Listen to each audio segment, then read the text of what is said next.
और भी ज़्यादा हो सकते हैं। तो इतने मात्रा में, चाहे इतनी आबादी के साथ, लोग गोरखपुर की तरफ या पटना की तरफ रवाना क्यों होते हैं? देखिए, सपोर्ट की ज़रूरत होती है कि कोई एक बच्चा बीमार है तो मैं फॉर एग्ज़ाम्पल एक बच्चे का डॉक्टर हूँ, लेकिन सिर्फ बच्चे का ही डॉक्टर नहीं, उसमें एक दिल के डॉक्टर की भी आवश्यकता है, उसमें एक गुर्दा रोग जो किडनी के स्पेशलिस्ट करने वाला कोई विशेषज्ञ है, ना कोई एक सिंपल MBBS है, कोई नहीं देख रहा है। दवाई की दुकान वाले के पास गया, आपने दवाई बताया कि बच्चे को ये शिकायत है, उन्होंने दवाई दे दी।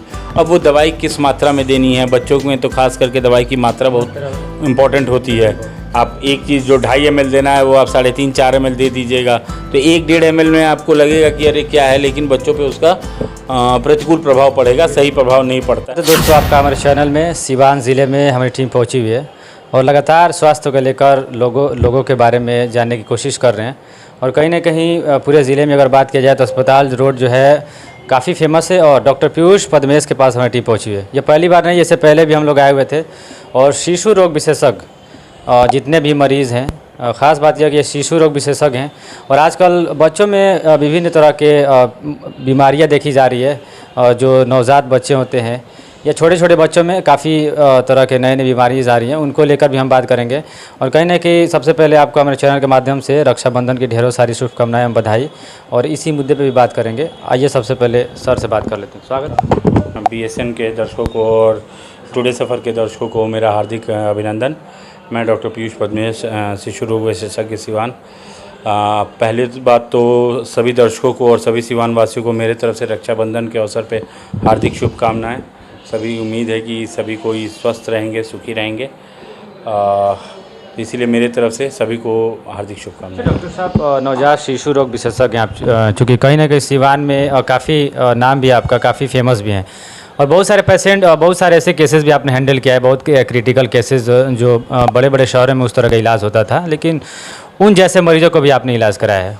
वैसे हमने बहुत सारे मरीजों को दिखाने की कोशिश भी किया है।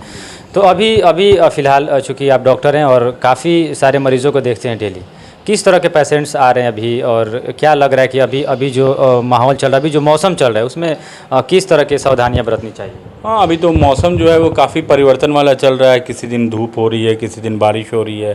तो ये जो अमूमन मानसून का सीज़न होता है, ये बच्चों के लिए थोड़ा ज़्यादा खास करके ध्यान देने का समय होता है। बच्चे अमूमन स्वस्थ रहते हैं जब मौसम एक समान रहे। जब मौसम में एक दिन में ही सर्दी, गर्मी, बारिश सभी चीज़ें होती हैं तो बच्चों की तबीयत पे काफ़ी असर पड़ता है। तो इसमें खास करके ध्यान रखने की ज़रूरत है। और जो अमूमन बीमारियां इस समय में, इस सीज़न में रहती हैं, वो डायरिया की रहती हैं, सर्दी खांसी की रहती हैं। हाई ग्रेड फीवर के साथ बच्चे आ रहे हैं अभी हमारे पास जो आ रहे हैं। बहुत बच्चों को तो ऐसा ही देखा जा रहा है कि न सर्दी, स्वस्थ डाइट देना है, बाहर की चीज़ें एकदम ही नहीं देनी है। ये मौसम है, इसमें अमूमन कोशिश करना चाहिए कि बच्चों को बाहर के चाट, कुरकुरे, पकौड़ी ये सब कुछ भी नहीं देना है। अपना बच्चे घर का खाना खाएं, स्वस्थ खाना खाएं, खूब पानी पिए और आराम करें, है ना। सर, ऐसा है कि बच्चों की अगर ग्रोथ की बात करें तो 3 साल 4 साल के बच्चे हो जाते हैं और देखने में काफ़ी पतले, मतलब हेल्थ उनका काफ़ी कम रहता है। क्या ऐसे पेशेंट, ऐसे जो बच्चे हों, उनके माँ बाप को क्या डॉक्टर से सलाह लेना चाहिए, मिलना चाहिए हेल्थ को लेकर के? भारत चूँकि एक डेवलपिंग नेशन है, मतलब अभी प्रगतिशील देश है, हम लोग अभी मतलब डेवलप्ड कंट्रीज़ में अभी हमारा शुमार नहीं होता है, ठीक है। तो जो यूजुअल डेवलपिंग कंट्रीज़ की एक बीमारी होती है वो है प्रोटीन एनर्जी माल न्यूट्रिशन की, मतलब शरीर में प्रोटीन की कमी, शरीर में दूसरे एलिमेंट्स होते हैं, माइक्रो एलिमेंट्स होते हैं। तो हमारा जो पॉपुलेशन का जो अभी भी आप एक दायरा देखेंगे या जो भोजन देखेंगे वो समुचित नहीं होता है बच्चों के मामले में। तो इस केस में बहुत ही कॉमन है कि बच्चे 4 साल 5 साल के होते होते बच्चे आपको शारीरिक रूप से या मानसिक रूप से भी वैसे विकसित नहीं हो पाते हैं जैसा होना चाहिए। उससे बचने का एक ही तरीका है कि माँ बाप को ध्यान रखना है कि बच्चों को समुचित डाइट मिले। डाइट का मतलब क्या होता है कि सही मात्रा में प्रोटीन, सही मात्रा में कार्बोहाइड्रेट, सही मात्रा में वसा, फैट का भी मिलना चाहिए। बच्चों को फैट भी उतना ही ज़रूरी है जितना कि प्रोटीन और कार्बोहाइड्रेट ज़रूरी है, ठीक है। माइक्रो एलिमेंट्स भी होना चाहिए। तो उसके लिए क्या करना है कि हमें डाइवर्सिफाइड भोजन देना है बच्चों को। समय पे दूध देना है, दही देना है, हर तरह के दाल देने हैं, ठीक है। आप अंडा वगैरह दीजिए बच्चों को, प्रोटीन के दूसरे सप्लीमेंट सब वो देना है, ठीक है। साहब एक सवाल इसमें निकल कर सामने आता है, चूँकि शहरों में तो कोई बात नहीं, लेकिन गांव में अधिकतर देखा जाता है कि जो पेरेंट्स होते हैं अपने अपने बच्चों को अगर किसी का फीवर हो जाता है या किसी का शरीर जो है गर्म हो जाता है, तो डॉक्टर से सलाह लिए बिना डायरेक्ट मेडिकल शॉप पे चले जाते हैं और खुद से दवा ले लेते हैं। तो वैसी स्थिति को आप ये एक गलत प्रथा है और मतलब हमारे यहाँ पे राज्य में और ख़ास करके सिवान छपरा के ज़िले में मैं देख रहा हूँ ये बहुत ही प्रचलन में है। दवाई की दुकान में गए, दवाई के दुकान वालों को बताया, उन्होंने भी कोई दवाई दे दी जो कि नियमतः नहीं करना है, जो कि कानूनन गलत है, ठीक है। बट कानून से तो कोई इसका वो है नहीं, ठीक है। मरीजों के साथ भी समस्या है कि हर जगह डॉक्टर उपलब्ध नहीं है, ठीक है, या फिर वो जा नहीं पाते हैं, जो भी कारण उनके रहें, ठीक है। बट कभी भी ऐसा नहीं करना चाहिए बच्चों के मामले में कि आपने दवाई की दुकान से पूछा और दवाई खा लिया, ठीक है।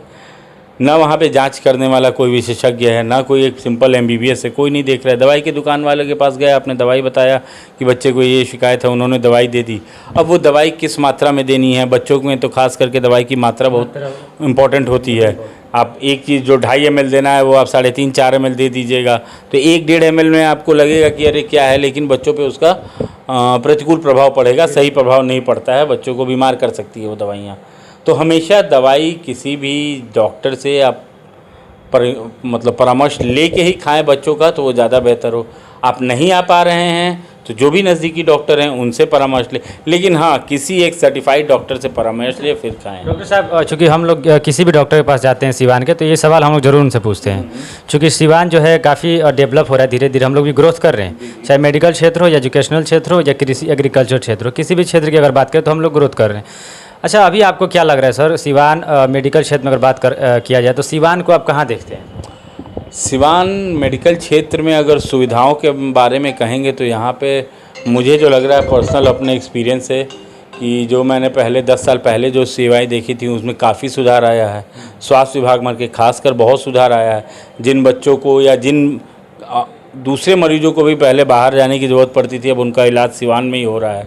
तो मुझे लगता है लगभग सभी बीमारियों का इलाज 80 से 90% बीमारियों का इलाज सिवान में हो रहा है, सस्ते में हो रहा है और अच्छा हो रहा है, ठीक है। सवाल निकल कर आता है कि जिन बच्चों की आप तो खैर जो भी कार्य कर रहे सराहनीय है, ऐसे कुछ और भी डॉक्टर हैं या होंगे जो काफ़ी बेहतर चाइल्ड स्पेशलिस्ट काम करते हैं, लेकिन फिर भी क्या वजह रह गई कि आज भी कुछ लोग, आपके हिसाब से ही 10-20%, लेकिन और भी ज़्यादा हो सकते हैं, तो इतने मात्रा में चाहे इतनी आबादी के साथ लोग गोरखपुर की तरफ या पटना की तरफ रवाना क्यों होते हैं? देखिए, मैं बता रहा हूँ बहुत सारी चीज़ें होती हैं जो कि एक कोई बीमारी है, ठीक है, तो बहुत सारी ऐसी बीमारियाँ होती हैं जिसमें कि मल्टी डिसिप्लिनरी एफर्ट की ज़रूरत होती है। कि कोई एक बच्चा बीमार है तो मैं फॉर एग्जांपल एक बच्चे का डॉक्टर हूँ, लेकिन सिर्फ बच्चे का ही डॉक्टर नहीं, उसमें एक दिल के डॉक्टर की भी आवश्यकता है, उसमें एक गुर्दा रोग जो किडनी के स्पेशलिस्ट हैं उनकी भी ज़रूरत होती है, उसमें एक पीडियाट्रिक सर्जन की भी ज़रूरत मतलब आपको ज़रूरत है। तो वो एक जो मल्टी डिसिप्लिनरी वो होता है ना, ठीक है, जिसमें रिक्वायरमेंट है, वैसे बच्चों को हम हमेशा सुझाव देते हैं कि बेहतर होगा कि किसी मेडिकल कॉलेज में जाके दिखाना। मैं वैसे बच्चों को पहले दिन से ही सुझाव दे देता हूं कि बेहतर है मेडिकल कॉलेज में जाए, वहां पे एक छत के नीचे ही आपको सारी सुविधाएं मिलेंगी।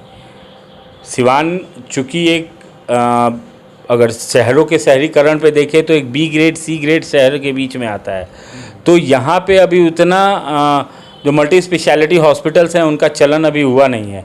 जिस समय होगा तो हो सकता है आपको सिवान में नियर फ्यूचर में सिवान के अंदर भी आपको हो सकता है कि एक ही छत के अंदर सारी सुविधाएं मिल जाए, और उन सुविधाएं के लिए मरीजों को खास करके आपको गोरखपुर या पटना की ज़रूरत ना पड़े। सभी तो चूँकि भाई बहनों का त्यौहार है, ठीक है, तो सभी सिवान के वासियों को मेरी तरफ से हार्दिक शुभकामनाएँ, और उम्मीद करते हैं कि सभी भाई अपने सभी बहनों के लिए हमेशा खड़े रहेंगे, यही वो है, उम्मीद है।